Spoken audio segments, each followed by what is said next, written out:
India کے اندر کفایت اللہ سنابلی یزید بن معاویہ رضی اللہ تعالیٰ عنہ، انا للہ و انا الیہ راجعون. صحابہ میں کیا کروں، سارا دن صبح سے لے کر شام تک پرنٹ آؤٹ نکال کے تھک جاتا ہوں، اتنی کتاب پڑھتا ہوں بھی آپ تصور نہیں کر سکتے. آنکھیں اب میری تو آنکھیں بھی نہیں نیٹ پہ پڑھنے کے قابل رہ گی، سادہ پڑھنی پڑتی. اتنی کتاب پاکستان میں نہیں چھپی، وہیں پر. اور صلاح الدین یوسف بے ایمانوں کا جو سردار ہے نا، ان سب کا امام النواسب. آج کے دور میں ناسبیوں کا کوئی امام دیکھنا ہے نا تو لاہور میں بیٹھا ہے، جس کا قرآن مجید سعودی حکومت چھاپ کے آپ کو دیتی. بند کرا کے مولانا شبیر احمد عثمانی کا، اس ظالم کا 1000 غلطی مولانا عبدالرشید اظہر لکھتے تھے، 1000 غلطی اس کی اس قرآن مجید کے جگہ وہ چلتا ہے، چلنے دو جتنی بھی چلتا ہے. کیوں؟ اہل حدیثوں کی بےزتی ہو جائے گی.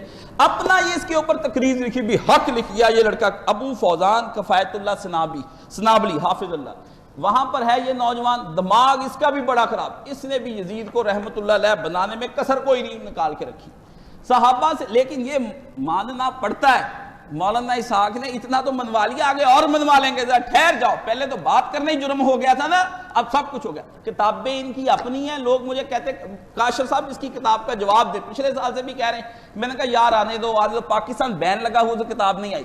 اخیر میں نے نیٹ سے منگوا کے PDF میں نکلوا لی. میں نے کہا پتہ کر لیتے اس کا بھی.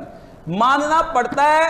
یہ آپ اگر صحیح طریقے سے مان لیں گے تو بڑی اچھی بات ہے، آپ کی راہ سیدھی ہو جائے گی.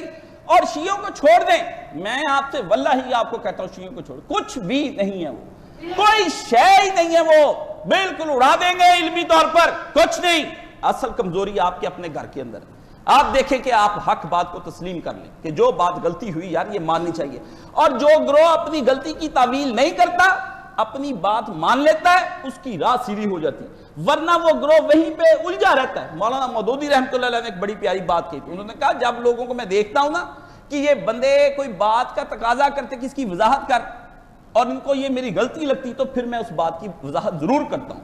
ورنہ جب میں دیکھتا ہوں یہ الجھ گئے تو میں پھر کیا کرتا ہوں، اپنا وہ اتنا حصہ دامن کا کاٹ کے ان کے ہاتھ میں پکڑا دیتا ہوں. کانٹوں میں الجھا ہوا ہے، تم اس سے رہو، میں اپنی راہ لیتا ہوں، میں اپنا کام کرنا شروع کرتا ہوں. جو قومیں اس طرح تعویلوں کے اندر الجھ جاتی، نہیں ہمارا دور بہت اچھا تھا، یہودیوں نے سازشیں کی، فلانوں نے سازشیں کی. بھی تمہارے ذہن کہاں گئے؟ اگر وہ یہودی تھوڑے سے مل کے تھنک ٹینک بنا کے دنیا کی 7 ارب آبادی کو، تمہارے ذہن کا قرآن جیسی کتاب تمہارے پاس، محمد رسول اللہ صلی اللہ علیہ وسلم کا کلام تمہارے پاس، صحابہ اور اہل بیت اور سلف صالحین کے اسوے تمہارے پاس، سب کچھ جذبے تمہارے پاس، پھر تم لوگوں کو تھنک ٹینک بٹھانے کی کیا ضرورت ہے؟ تھنک ٹینک تمہارا رب بیٹھ گیا. رب نے مسلمان قوم کے لیے کوئی تھنک ٹینک کی ضرورت نہیں. اللہ نے فیصلے کر دیے بھی یہ قانون اپنا لو، انتم الاعلان، تم بہت ہو ان کنتم ساتھ مومنین. اگر مومن ہوئے تو انشاءاللہ ایک وقت آئے گا تم پوری دنیا کے اوپر غالب آ جاؤ گے. یہ اب سنیں کیا لکھتا ہے، یہ کتاب اپنی ہے، صفحہ 73.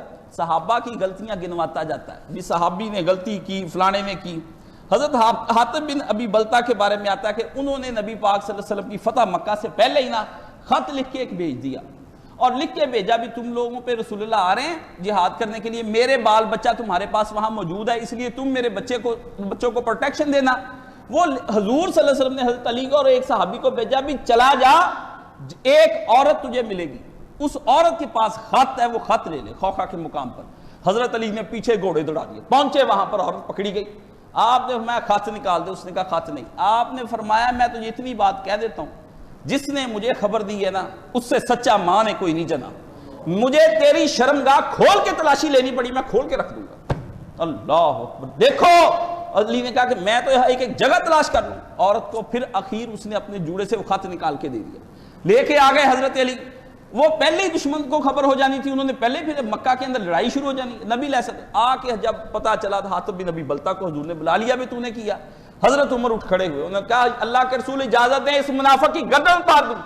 آپ نے فرمایا عمر ٹھہر جا، غلطی ہو گئی اس سے، بتا حاتب کیوں کی؟ اس نے کہا اللہ کے رسول کوئی وجہ نہیں، میں کوئی منافق نہیں ہوں، میں نے سمجھا میرا بال بچہ وہاں پر ہے، ان کو پہلے بتا دوں، اس ضمن میں وہ آ کے پروٹیکشن دے دیں گے میرے بال بچوں کو، چلو ان کی بھی آپ نے تو جا کے معاف کر ہی دینا ہے. اس نے کوئی نیت سے سوچا، حضور صلی اللہ علیہ وسلم نے معاف کر دیا. آپ نے فرمایا بدر کے اندر شریک ہوا ہے، اللہ کو بدر والے بندوں کی عمر بڑی حیا ہے، اس لیے تو چھوڑ دے. اب اس پہ لکھتا ہے یہ محترم دوست غور فرمائیں کہ تینوں واقعات سید المرسلین کی موجودگی میں اور آپ کے سامنے پیش آئے. 2 اور بھی ہیں، ابھی ایک ہی سنایا میں نے آپ کو.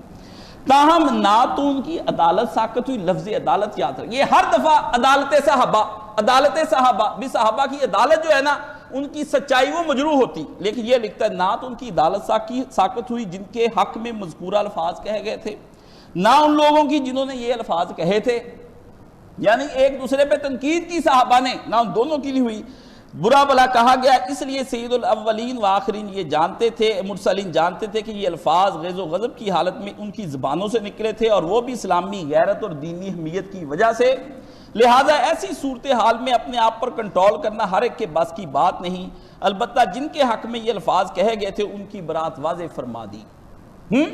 یہ ایک اس نے کہا اعتراف۔ اب سنیں، سیدنا علی اور امیر معاویہ کے مابین مخالفت کی آگ بھڑک اٹھی تھی، صفحہ 73، یہ اس کو دکھانا جا کے عصری صاحب کو اور ان دونوں کو کہ جو بات ہم کہتے تھے تم کہتے نہیں جی رحماء بینہم، آپس میں بڑا پیار تھا ان کا، وشدہ علی الکفار، یہ پہلے ہی تھا، حضور کے دور میں ہی تھا، وہاں ہی تھا سارا کچھ، یہ قرآن کی آیت بعد میں نہیں اتری حضرت، یہ اس آیت کا کوئی جواز ڈھونڈ کے لڑائی دن کے وقت میں ہوئی، یہ مسعود احمد بی ایس سی کہتا لڑائی رات کو ہوئی، وہ میں نے نکال کے اس کو دکھایا ان کے امیر کو، یہاں میں نے کہا زہا، وہ کہتا ہے دن میں چاشت کے وقت 10 بجے جنگ شروع ہوئی، اس وقت میں نے کہا کہاں گئے تھے، لڑائیاں ہوئیں، مسلمانوں نے ایک دوسرے کو قتل کیا، وجہ جو بھی بنی وہ ٹھیک ہے بعد میں بتائیں گے، کہتا ہے آپس میں مخالفت کی آگ بڑھ گئی، یعنی بڑی آگ بڑھ گئی، اس وجہ سے طرفین میں اس ناچاکی کی بنا پر اتنی قدورتیں بڑھ گئیں، یہ اخیر ہے یزید کا باپ، آخری اس کا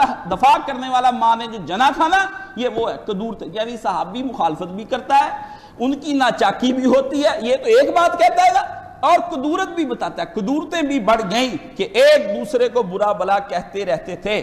صحیح بخاری میں موجود ہے کہ سیدنا معاویہ نے سیدنا سعد سے کہا کہ تم کیوں علی کو برا بلا نہیں کہتے، پر کیف غیظ و غضب کی کسی حد تک ایک محمود قوت ہونے کے باوصف انسان کی بڑی کمزوری ہے، اور اس کی شدت میں انسان اپنے آپ پر کنٹرول رکھنے سے معذور ہو جاتا ہے، یعنی صحابیوں کو کنٹرول نہیں رہا اپنے اوپر، یہ بھی بتاتا ہے اس کے اندر، اور ایسے حالات میں کوئی بھی منصف مزاج اس غصے کے عواقب و اثرات کو اپنے کسی موقف پر دلیل کے طور پر پیش کرنا مناسب نہیں سمجھتا، واللہ عالم ہے، اور اللہ ہی اس کو بہتر جانتا ہے۔ یہ دو باتیں تو میں نے آپ کو پڑھا دی، عصری صاحب کا اپنا اعتراف، یہ جو یزید بن معاویہ رضی اللہ تعالیٰ عنہ لکھتا ہے اس کے 73 صفحے پر، اس کا اپنا اعتراف، وہ ملی دی مجھے وہ دوسری جو ان کا سب کا بڑا امام ہے صلاح الدین یوسف، اس کا اپنا اعتراف خلافت و ملوکیت کی شرعی حیثیت، اس میں وہ صاف لکھا ہے اس نے کہ صحابہ کرام سے گناہ کا صادر ہو جانا کوئی بڑی بات نہیں، غلطی ہو جانی ان سے گناہ ہو جانا کوئی بڑی بات نہیں،